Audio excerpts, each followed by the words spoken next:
Hello everyone, it's Jamal Thomas. Welcome to the Progressive Soapbox. So guys, I am coming here on a 9 p.m. It is in the evening on a Saturday. I don't necessarily know who's going to be around on the evening on Saturday, but if you guys want to join me, come on in.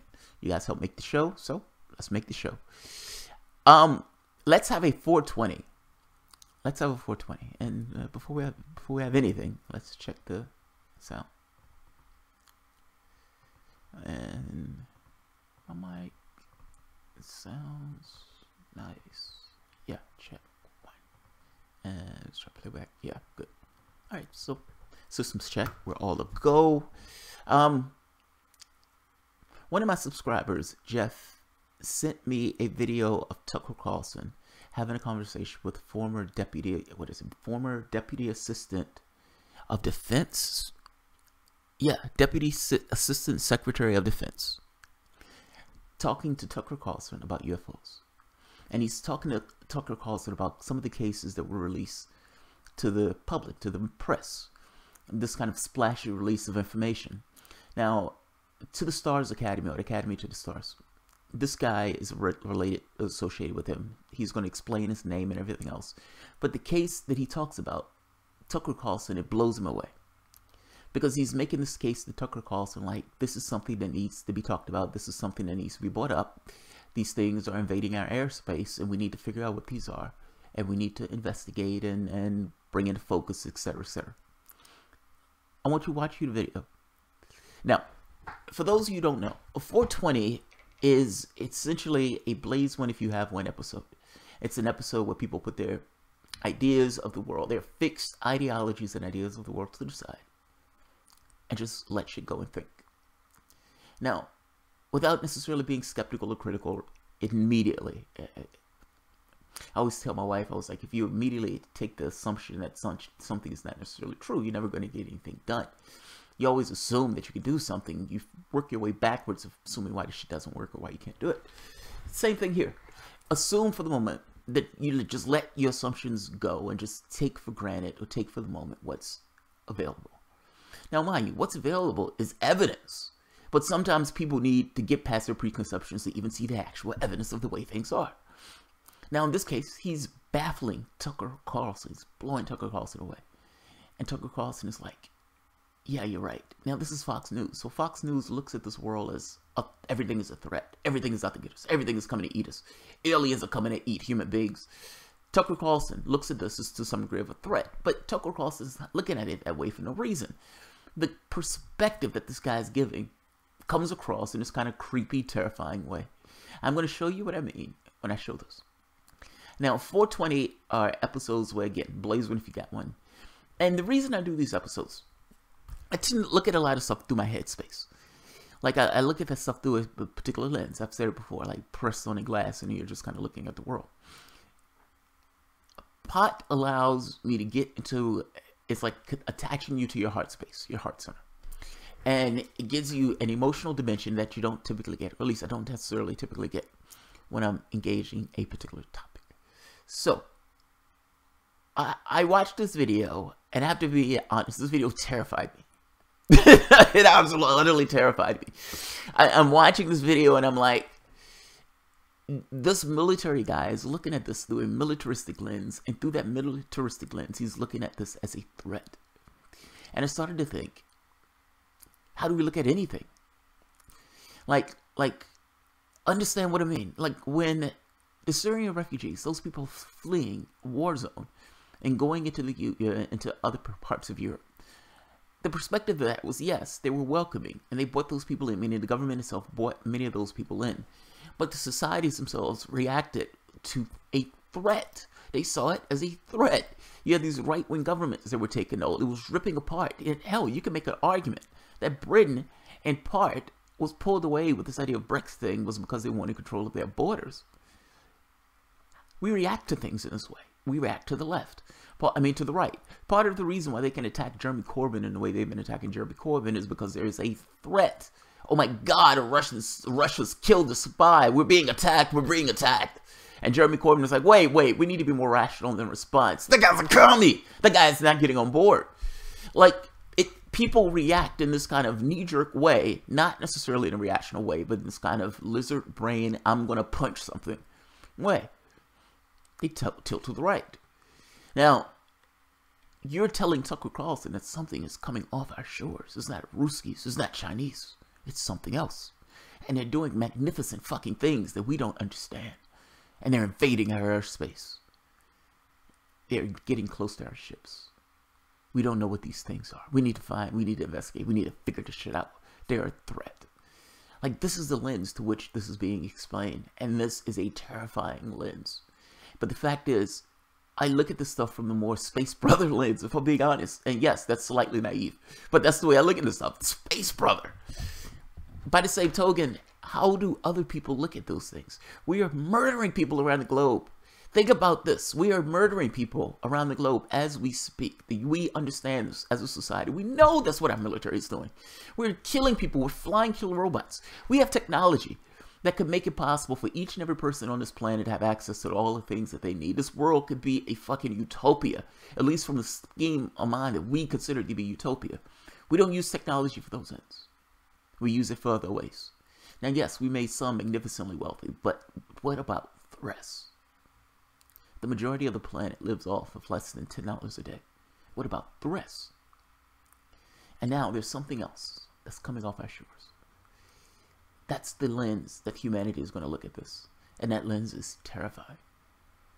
That lens is terrifying just from the human element, the way human beings look at it in general. But something else outside of us. How does humanity look at it? And not just humanity, humanity's world governments. Because that's what we're talking about when we're talking about reaction. How do governments perceive these things that are contrary to their powers? And how do they perceive these things when these things are unknown? The intent is unknown. They don't necessarily know what they are. The capacity far exceeds anything that we can do.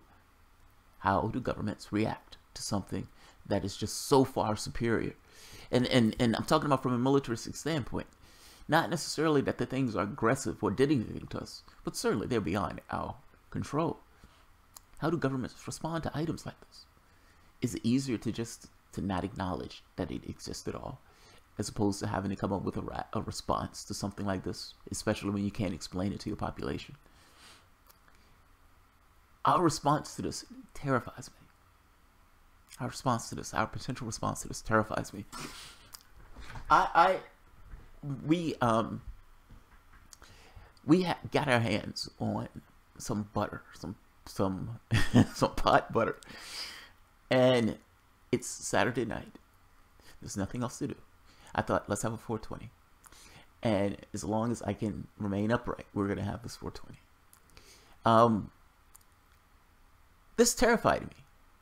Like, honestly, because I looked at this and I realized I may be looking at this in a particular way. You may have a large section of the population that may look at this in a way where they're more agnostic towards it. Part of this population wouldn't care. They'd be like, that's interesting. I want to play more Xbox. They wouldn't necessarily see it. They wouldn't. It's nice, but it doesn't really make their day one way or the other. Another part of the population would be intrigued tremendously by this. And this is, again, not necessarily good or bad. They're just intrigued by what's taking place. What does this mean for us? What does this mean for humanity? What does this mean for the species that's coming or interacting with us? And what does it mean for what we're going to become? It's the other group I'm concerned about. Like, some people would be like, oh my God, these are angels. And then you have other people who be like, oh my God, these are demons, these are devils, they're coming from another world, these are fallen angels, they're coming to get us, they're going to eat us, give me my gun. And they're going to be out there running to the post office with their weapons. And terrified, and terrifying everybody else. That terrifies me. Like, I've met people like this, like, who look at these things as if it's coming from somewhere else, they're demons. Like, what are you talking about? This person is terrifying. They've taken on an ideology based on a book, and they take this belief system as being true and real, and they run with it, all the way to the point of saying something else is a demon or a devil. It's fucking amazing. Nevertheless, they would have to contend with all of these things. And I guess all of this is coming into focus in this real way of looking at Tucker Carlson experience this. It's just the way I feel about it, or just the way it's just the way I'm experiencing it. It's like, And it also gives you this kind of peace of mind on why these guys, why this wouldn't have been. Here's the thing. If you release this after the World Wars, like the Second World War, a case can be made as like, do you honestly believe that the public itself couldn't deal with something else coming from our shores after this being the public that dealt with 2 world wars, where this kind of existential threat to countries, to governments themselves, to people, or the things that people were living under, and those under this kind of Nazi regime? Maybe, does it take a century or so of desensitizing the population to this idea of UFOs? Maybe. The problem is, the moment that you expose it, it's out. You can't do anything about it. Like, how do you shape the world view of this particular topic the moment that the topic is out? However people respond to it is what you're going to get. And if you're the president of a nation, if you're the prime minister of a nation, is that something that you really want? Like, do you want that X factor out? Something that you can't necessarily control, and something that you can't necessarily predict how the public takes. It's a problem. It's a dilemma. It is a dilemma. Let's look at Tucker Carlson's reaction to this. Like I said, this reaction terrified me. I have a nightmare scenario with this in my head, and I have a utopian scenario in my head. Neither one of the scenarios will probably work, but both of those things are in my head, and I'm going to talk about both afterwards. First, let's look at Tucker Carlson. This has gone magnificently long. Let's see. This and this. Concern. But as an organization, the Pentagon doesn't seem to be interested in investigating. Why not, is the question. Christopher Mellon is a National Security Affairs Advisor for the To the Stars Academy of Arts and Science. He's a former Deputy Assistant Secretary of Defense for Intelligence, and he joins us tonight. Mr. Mellon, thanks for coming on. My pleasure, Tucker. Thank you. So I want to make sure I'm not overstating that. Military pilots have seen at relatively close range objects, aircraft apparently doing things that aircraft we didn't think were able to do, and they've taken video of that. Is that true? That's true, although that's only part of the evidence. What's so compelling about the evidence is we have our finest military personnel and our most sophisticated sensors all corroborating the information independently on multiple platforms. So some of these platforms are the same platforms we would use to defend the United States from a ballistic missile attack from, say, North Korea. If those systems are malfunctioning in some way, finding that out alone would be a huge benefit. I don't think that's the case. There's no evidence of that. Let me tell you a brief story that may add some color and make this a little bit more palpable. After my op-ed appeared with the video, I got a call from an individual retired from the Defense Department and who had worked on these issues, and I asked him, I said, do you have any context for that video? Do you have any details? He told me that was one of 2 videos that came into the Pentagon from the commander of a carrier battle group. And these are his words. He described it as a plea for help, end quote. That's terrifying. So, I mean, these are aircraft unidentified that are operating in very close proximity to the U.S. military, to ships and planes. We can assume it's not American, or they wouldn't be that close. Can we assume that it's aircraft from a foreign country? I mean, do we have a working theory on this? What does the Pentagon think about this? We don't have a working theory, and the most fundamental problem, and it's a self-inflicted problem, and frankly a fairly easy problem to correct, and one of the reasons I wanted to write the article is because we have on the one hand something of immense, almost incalculable strategic importance, something that raises fundamental questions about the viability of our air defenses, about our aircraft. Many of these incidents have occurred in recent years within minutes of flying distance of the national capital region.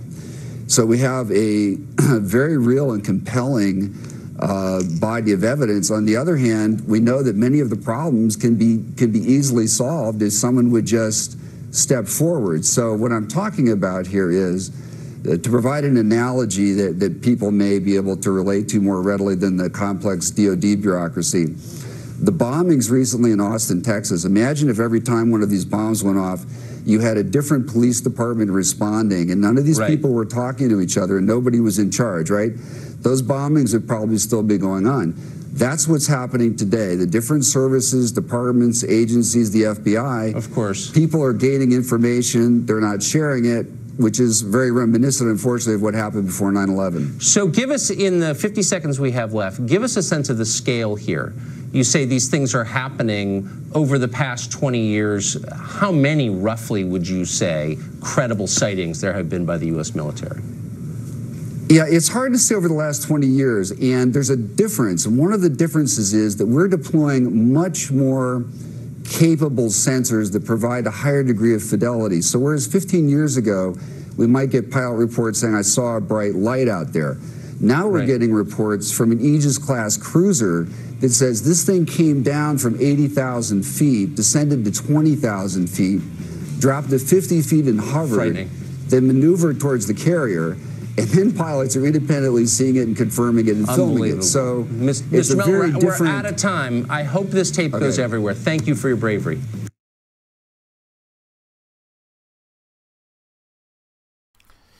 Yeah, Tucker Carlson's... I don't want to say I hate this video. It's, I guess the feeling I get from this video comes across as, oh my God, there's a threat, there's something near our military, we don't necessarily know what this thing is, and look at the capabilities of their craft, and they're making our capabilities inadequate. It's a threat, whatever it is, it's a threat. We need to do something about this threat. It's easy to do something about the threat if you come forward and acknowledge it's a threat.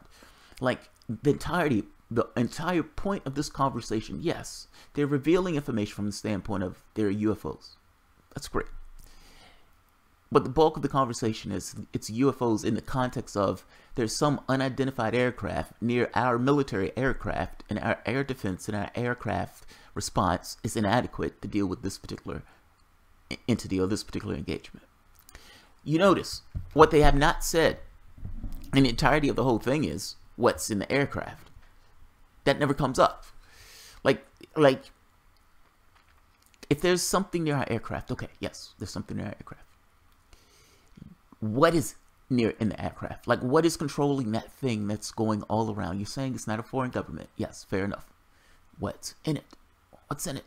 Aren't you interested in what's in it? Who gives a shit about the technology?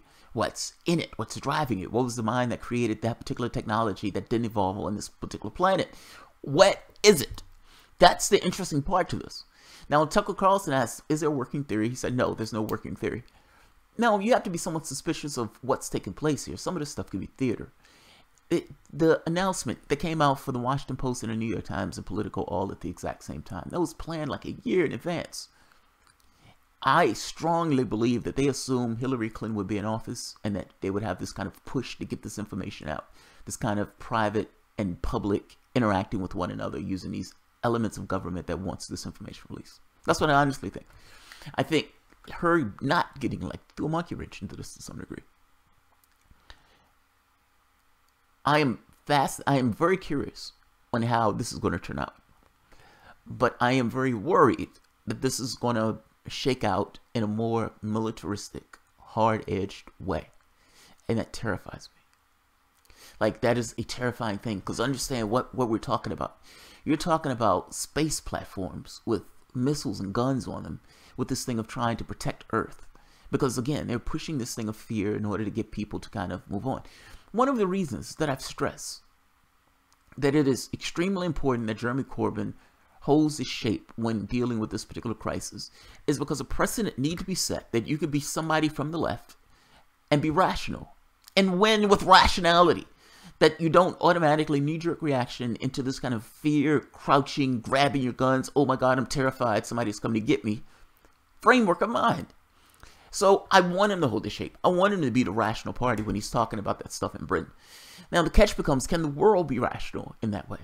Can the world leaders be rational in that way when confronting an issue like this? Or is there knee-jerk reaction and fear? Fact is, fear gives them more power, meaning the incentive of this goes towards making people terrified, which understandably terrifies me. So he's pushing the fear angle. Now, I don't remember who said this. I think it might have been Grant Cameron. Said they push the fear angle because fear angle is profitable. Meaning, how are they going to build that jet that Academy to the Stars is talking about? That amazing jet that's going to do all of those fantastic things that the other jets that they're seeing in the sky is doing. How do you build that jet? Where do you get the money from to build that jet? I mean, we're living in a capitalistic economy. How do you build that stuff in the capitalistic system? Well, the government just spent like $1 trillion on military aid. Could some of that money go towards building that jet? Yes. Yes, it could. Yes, it could. If you're pushing this fear angle and you're trying to go with this idea of we can build the armaments that you're looking for, we're going to build that thing, we're going to do that particular science, we just need funding, we need you to give us money for that particular thing, so be terrified and be afraid. Yeah, if that's the angle that you're pushing, yeah, you may be able to get the government to give you a lot of money. If you, A, acknowledge that the thing is real, that's the first point, because the government is not going to do anything if it doesn't acknowledge overtly that it's real.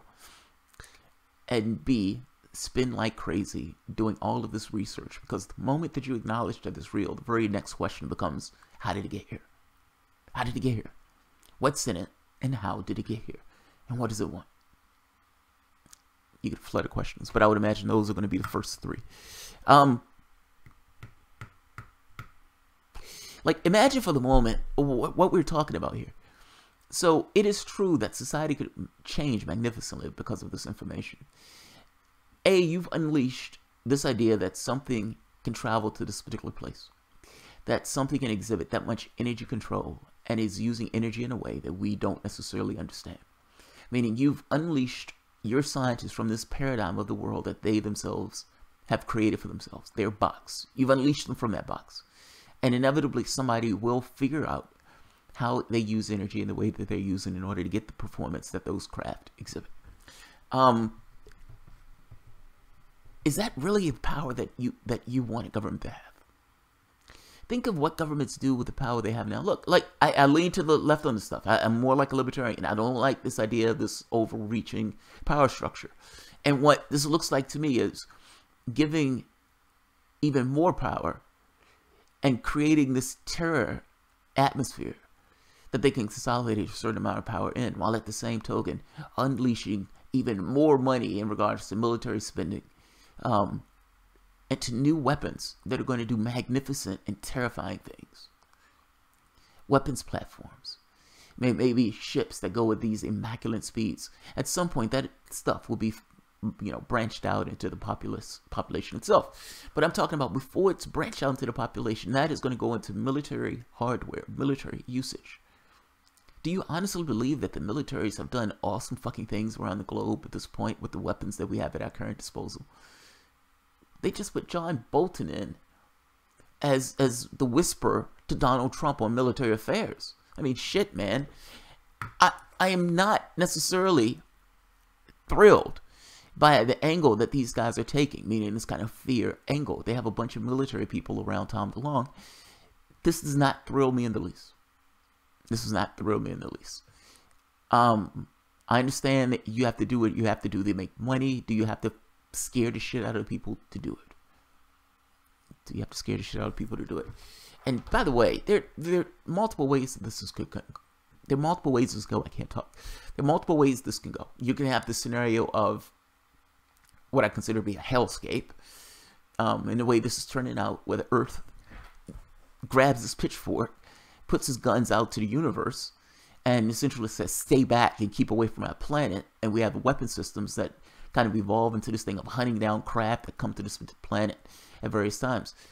That is terrifying.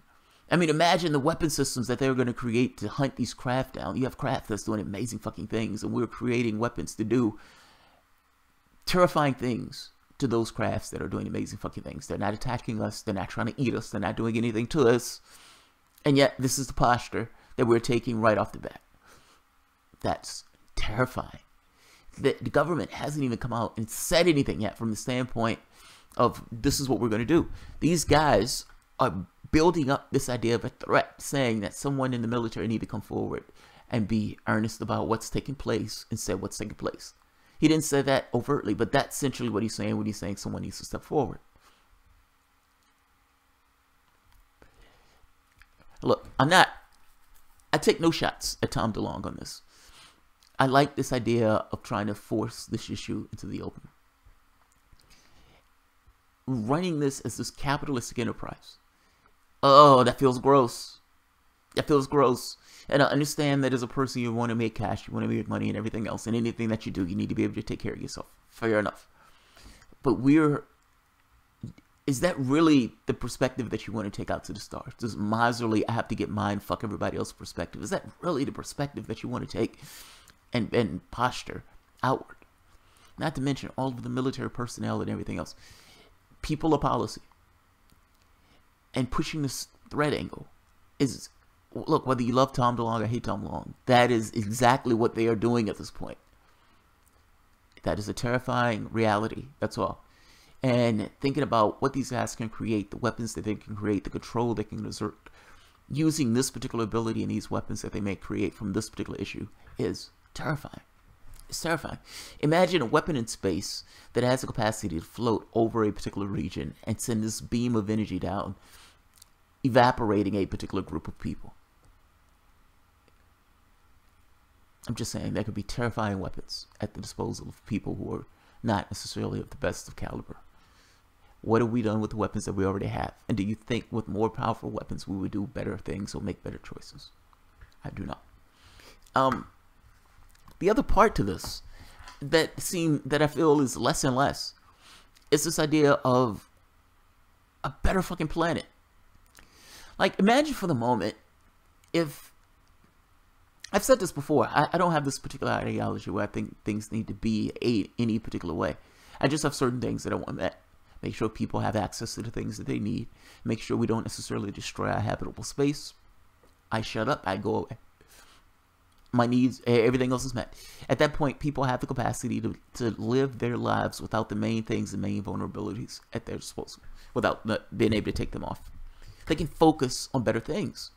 What would you do if you weren't forced to work at some kind of plantation? You would still be doing something. What would that something be? What is the energy and verve that you could put into the thing that you would do if you had your needs, your very basic needs met? Like, what does that world look like? Imagine what does that world look like? Like, you're not stuck with, chained to a desk or anything else.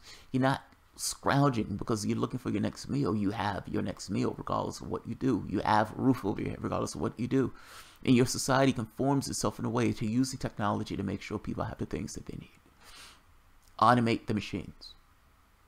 Automate the machines. I mean, as you automate the machines, you need less and less labor. You still have people doing work. There's no such thing as getting rid of work.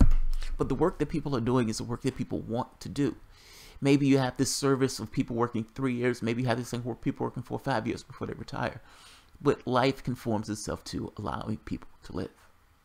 Now, there are differences in that workspace. So don't misunderstand me. You're not going to have 20 brands of soda. You may not have soda at all. You may have something else. Nutrition will be the main thing. You wouldn't necessarily have soda. And it's not something that you miss because you wouldn't have it. People get normalized to the system that they're in. In 10, 15 years, you're normalized to a new system. And at the point where you get to 100 years, this becomes prehistory at that point. You have a better fucking world. Now, if that's the world that's reaching out to the cosmos, well, that's different. My fears are somewhat allayed by that. I don't necessarily think that's a hostile world. I think that's a world that somewhat works together. What do people do when their basic needs are met? Think about that. Like, what do you spend your time doing if you didn't necessarily have to be chained to a desk or chained to somewhere else just to get your basic needs met? What does that world look like? Even if you're not talking about Star Trek technology, you're talking about people being able to go to school anytime they want to go to school. People getting any degrees that they want. People doing science just for the sake of doing science. People doing math for the sake of doing math. You're talking about a cooperative society. Think about what does the world look like when all of these people in these war zones aren't in war zones, but they're in schools.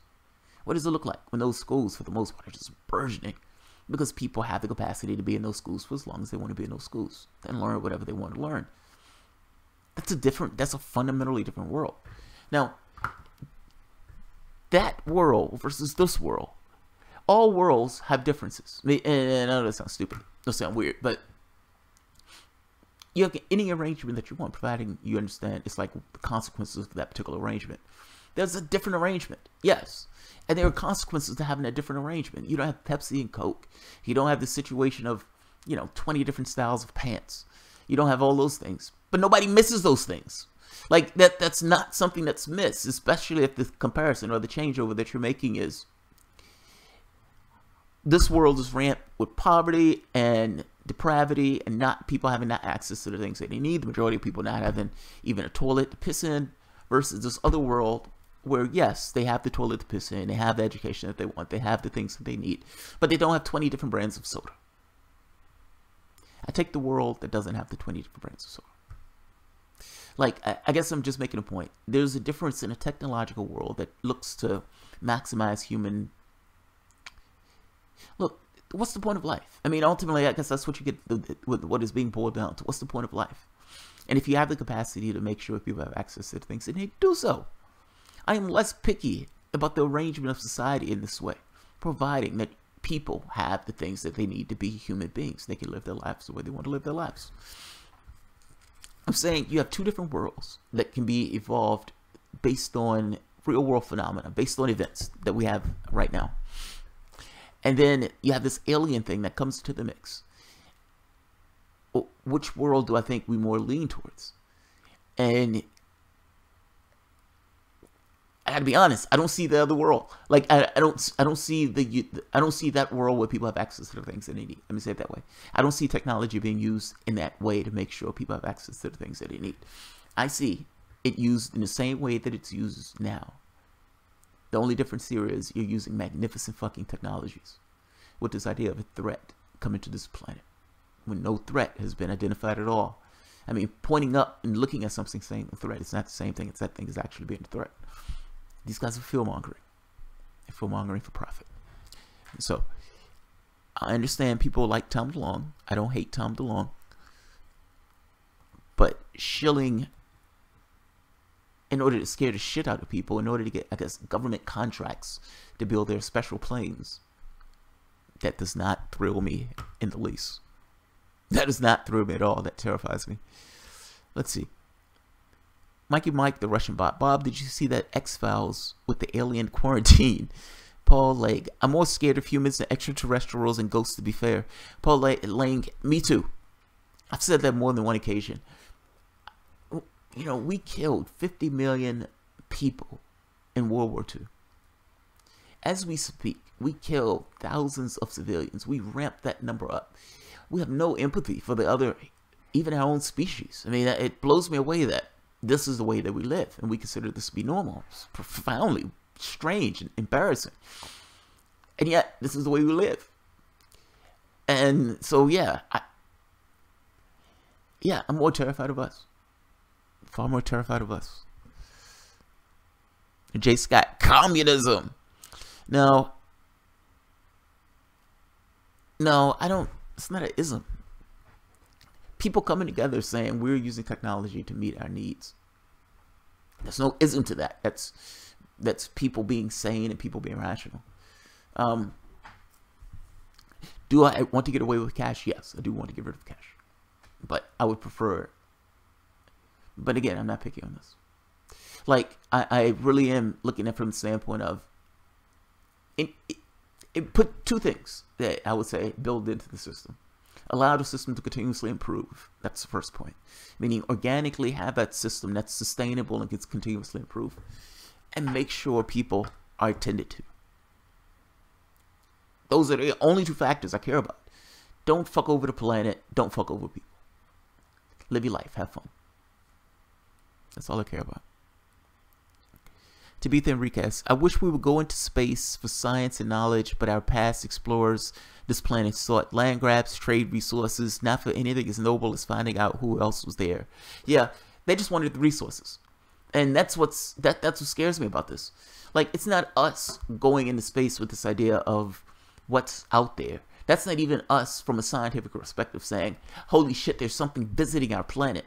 It's, oh my God, there's a threat. We need to do something about it. Grab your gun. Grab your gun. They're coming to get us. And he's on Fox News doing this. The most reactive and terrifying, news space of the bunch. Yeah, I don't like this. I don't like this. Like when you're talking about Tom DeLonge, and Tom DeLonge has this you can see his Joe Rogan appearance. But there's this idea that Tom DeLonge has that these are bad aliens and these bad aliens are coming to get us and all this other stuff. And that seems to be manifest in what's taking place in regards to what he's doing now. I mean, clearly somebody has made the determination and put threat on the menu. Scare the shit out of the people in order for us to get this shit out and get money on this. We want to build this rocket ship. We need people terrified if we're going to get the money to build this rocket ship. Yeah, I don't like this at all. I don't like this at all. Dewey Bueno. It's not about cash. It's about Fed scam. Physical barter, cash, and electronic currency is okay together. Amen. So Earth has more women and men now. Imagine 1,000 years it would take to accept interterrestrial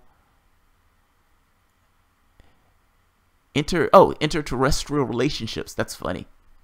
That's funny. Jay Scott is hot buttery weed strain. Is that a weed strain? Hot butter? Oh, that's fucking funny. That's hilarious. Joe Hickey. Look a Bradbury pound used during war. Oh, during war, UK. You understand the Fed and who and why. Alright, guys. I'm going to end this. I'm not going to keep this long. I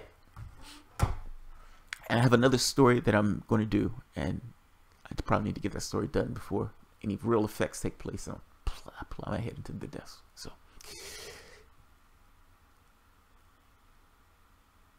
Yeah, Chris Foster. A cashless society where positive things like education, environmental improvements CE rewarded.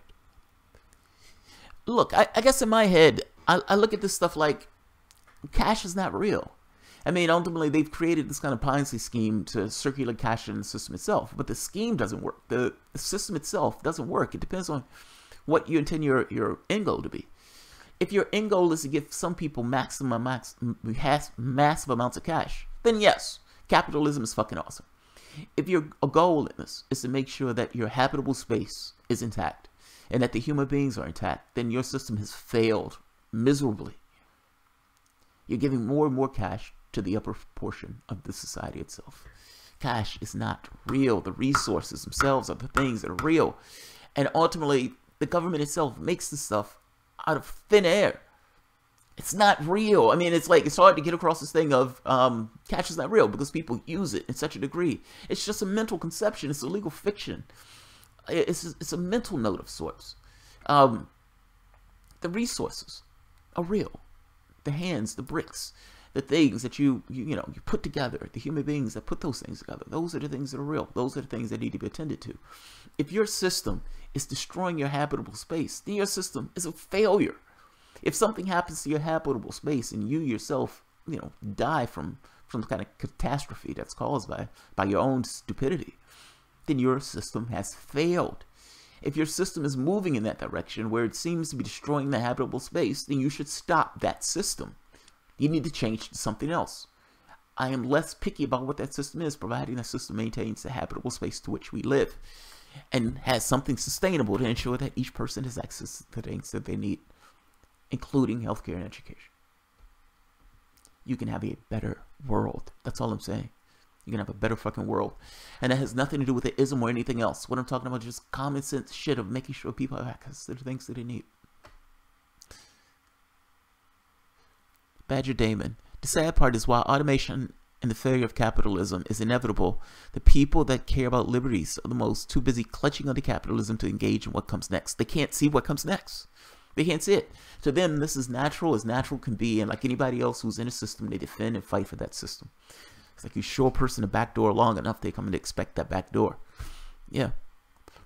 Stephanie Chateau. Most jobs I've gotten are a friend recommended to me, and most other people I know, that's been the case for them. Full-time job for 7 billion people just repairing our ecosystem. Yes, Dr. Copperhead. It depends on, right, it depends on how you organize your world. What are your priorities? Like, understand, we have people doing senseless jobs. Working is a pain in the ass. It's not something that's fucking awesome to do. Except when it's something that you love to do. Like in that case, it's not necessarily a pain in the ass. It's just something that you love to do. Yes, you have a professionalism about it. Yes, you turn it into something a little bit more formal. But ultimately, it's still something you love to do. There's a difference in those things. You have a different world. It depends on what your goal is. If your goal is just working senselessly, just to work, it doesn't make sense. You have all these people on the planet. Yeah, it doesn't make sense. How we organize ourselves is just fucked up. Alright, so I'm going to end this. Alright guys, if you enjoy the content, please feel free to share, like, subscribe, and of course, you can all support through Patreon. Thanks everyone.